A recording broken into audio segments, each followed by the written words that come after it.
rafiki, karibu katika simulizi yetu ya leo ambayo tunaenda kuianza, iitwayo Kijiji cha Gaga. Kijiji cha Gaga ni nini? Kina nini? Ni katika kijiji hichi ambacho kilijitwaia jina hili lenye umaarufu mkubwa sana. Mazingira hayo, ndani ya hicho kijiji kulikuwa na mfalme alikuwa kuitwa Gaga. Kijiji hicho kimepewa jina la Gaga kutokana na mfalme aliyekuwa akitawala kijiji hicho.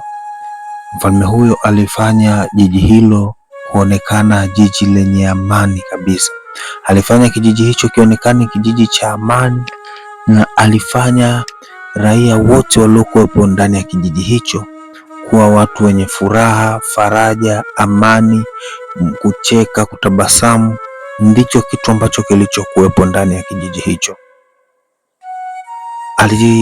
Alijaribu japo kufanya kwa ukubwa ule aliokuwa akiweza yeye, kijiji hicho kiwe na raha na amani, kijiji hicho kisiwe na ukabila, kijiji hicho kisiwe na shida yoyote ile. Na wale waliojaribu hata kuleta ukabila ndani ya kijiji hicho, Mzee Gaga aliweza kabisa kuwafukuza na kuwaondoa ndani ya kijiji hicho ambacho kilipewa jina la yeye mwenyewe, Gaga.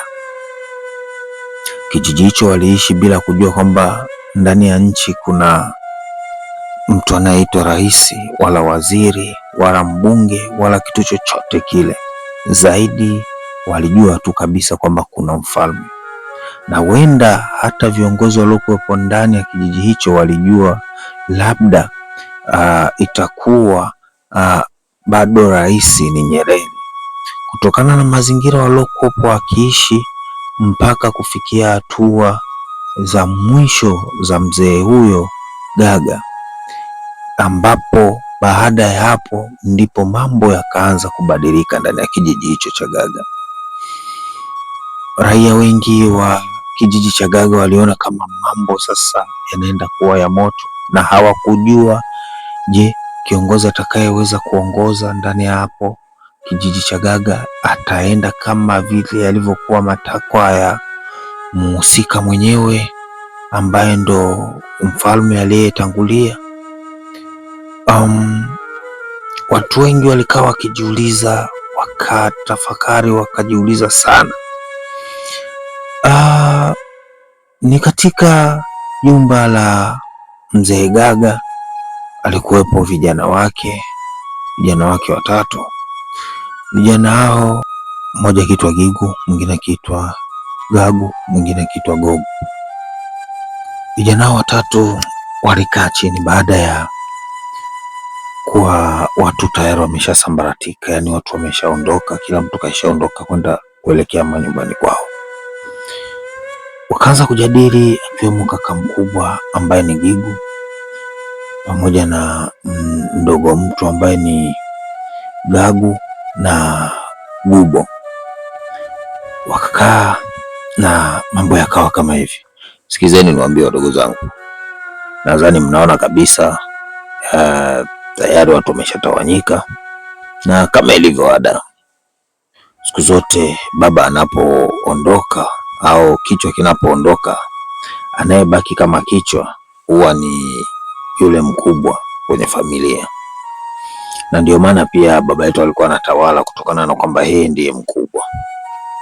Kwa hiyo nadhani hili halipingiki. Nadhani nyinyi mtaenda sasa kurudi mjini kama mlivyokuwa huko, na sisi pia tutaendelea kuwepo hapa ambapo tumepazoea, tumezaliwa hapa, tumekulia hapa, hatukutaka kwenda kufanya mambo mengine yote yale nje hapa. Kwa hiyo nadhani sipingiki kwa hilo.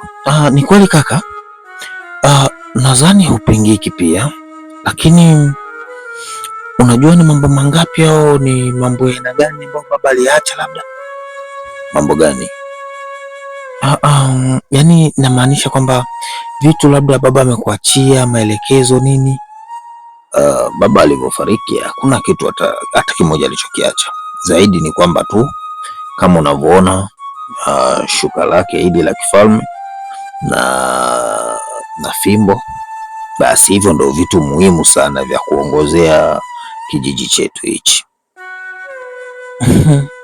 Sasa sikiza nikwambie kaka, unajua kaka, mambo mengine hayatakiwi kukurupukiwa. Kwa hiyo unanitukana? Hapana kaka, sio kwamba nakutukana. Mimi baba kabla hajafa alinijia, na ndio maana ya mimi kuja. Nadhani umeona sina hata muda mrefu, nilivyofika tu ndo na nyinyi mnatangaza msiba, na nimekuta wewe haupo, ulikuwa kwenye kutangaza msiba kwa wanakijiji.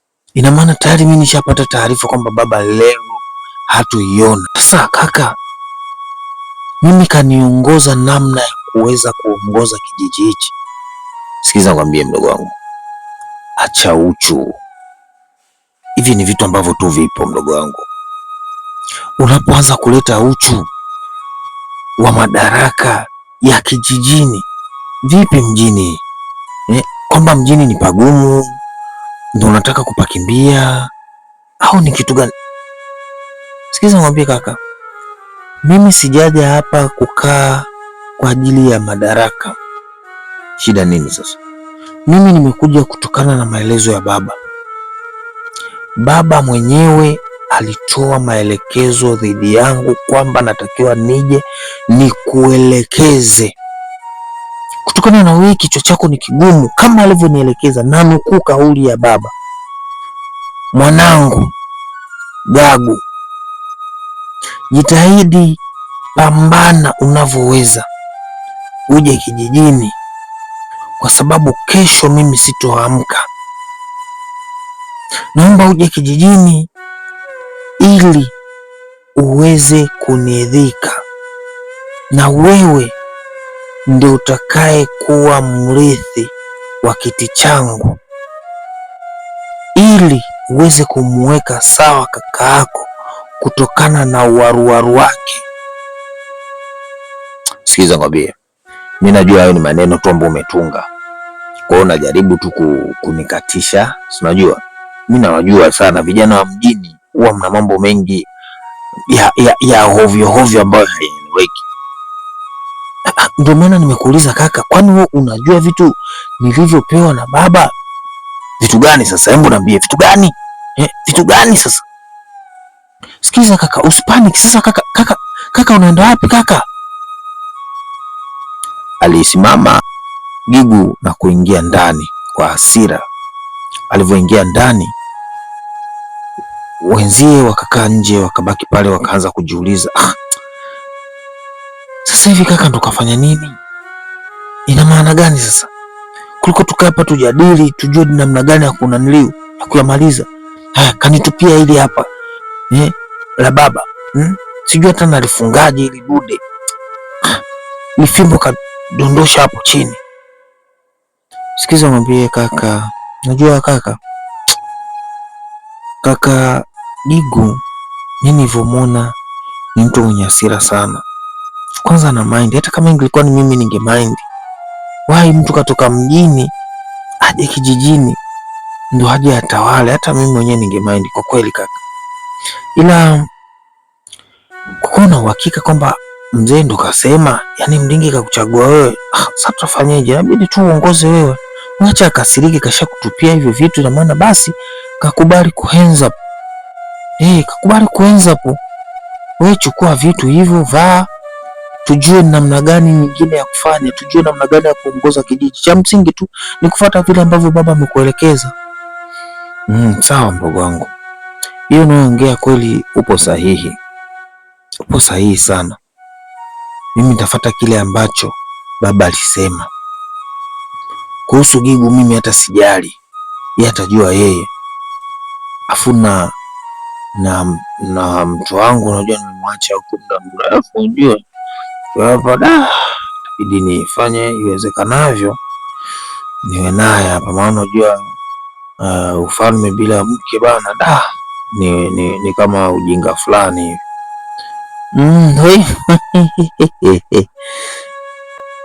Wakacheka sana sana kabisa. Na hiyo ilikuwa ni sehemu yetu ya kwanza ya kijiji cha Gaga. Tukutane katika sehemu inayofuata kwa ajili ya kuweza kuendelea na kijiji cha Gaga. Cha kufanya ni wewe sasa kuchukua hatua, kusubscribe, kubonyeza alama ya kengele, notification, comment, vyovyote vile unavyoona wewe kwako ni sahihi. Baada ya kufanya hivyo, pamoja tutakuwa tuko pamoja sana.